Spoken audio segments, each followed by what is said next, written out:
नमस्कार मित्रांनो, महाराष्ट्र शासन निर्णय या यूट्यूब चॅनलमध्ये मी आपले सर्वांचे पुन्हा एकदा स्वागत करतो।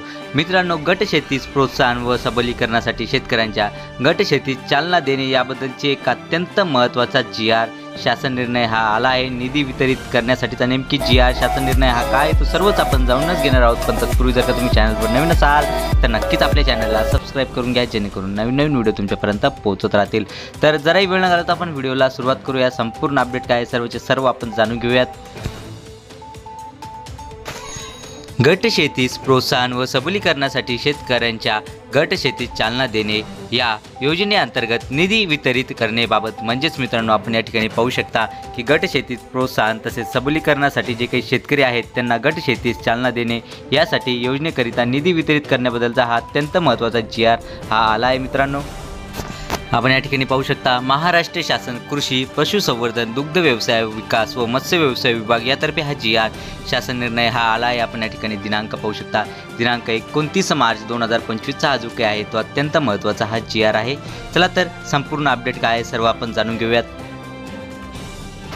शासन निर्णय सन 2024 ते 25 या आर्थिक वर्षामध्ये गट शेतीस प्रोत्साहन व सबलीकरणासाठी शेतकऱ्यांच्या गट शेतीस चालना देणे या योजनेअंतर्गत सन 2017 ते 18 व सन 2018 ते 19 मध्ये निवड करण्यात आलेल्या कोल्हापूर जिल्ह्यातील आनंदराव दादा ॲग्रो प्रोड्युयर कंपनी बेलेवाडी तालुका कागल या गटाचे प्रलंबित दायित्व 7.50 लाख म्हणजे की 7,50,000 फक्त एवढा निधी आयुक्त कृषी यांना वितरित करण्यास शासन मान्यता देण्यात येत आहे।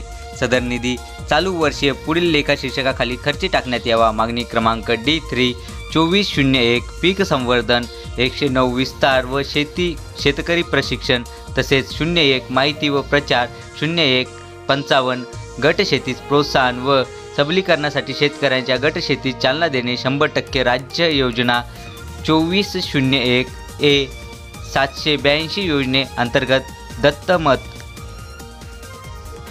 सन 2024 ते 25 करिता या शासन निर्णयान्वये वितरित होणारा निधी अखर्चित राहणार नाही याची दक्षता आयुक्त कृषी यांनी घ्यावी। सदर योजनेअंतर्गत प्राप्त होणारा निधी खर्ची घालण्याकरिता आयुक्त कृषी यांना नियंत्रण अधिकारी तसेच सहाय्यक संचालक कृषी आयुक्तालय महाराष्ट्र राज्य पुणे यांना आहरण व संवितरण अधिकारी म्हणून घोषित करण्यात येत आले आहे।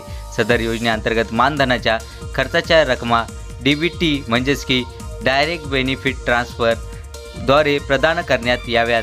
निधी खर्च करताना महाराष्ट्र अर्थसंकल्प नियम पुस्तिका व वित्तीय अधिकार नियम पुस्तिकेमध्ये उल्लेख केलेल्या तसेच नियोजन व वित्त विभागाने निर्गमित केलेल्या मार्गदर्शक सूचना व प्रचलित अटी व शर्ती व वेळोवेळी दिलेल्या सूचनांचे काटेकोरपणे पालन करण्यात यावे।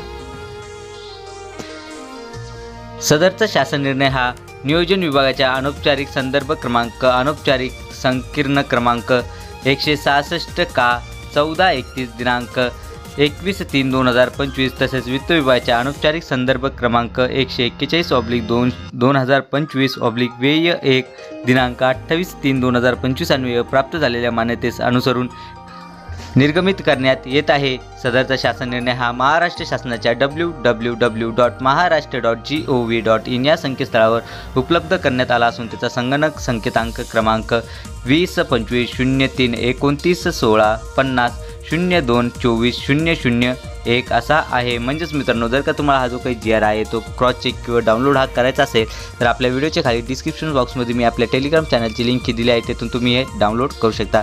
चला तर मित्रांनो, आशा करतो की तुम्हाला हा जो काही जी.आर. आहे शासन निर्णय आहे हा सर्व समजलाच असेल। असेच नवीन अपडेटेड जी.आर. घेऊन मी तुमच्यापर्यंत पोहोचत असतो। पण तत्पूर्वी जर का तुम्ही चॅनलवर नवीन असाल तर नक्कीच आपल्या चॅनलला सबस्क्राईब करून घ्या, जेणेकरून नवीन व्हिडिओ तुमच्यापर्यंत पोहोचत राहतील। चला तर मित्रांनो, भेटूयात पुढच्या व्हिडिओमध्ये असाच एक नवीन अपडेटेड जी.आर. घेऊन। तोपर्यंत धन्यवाद।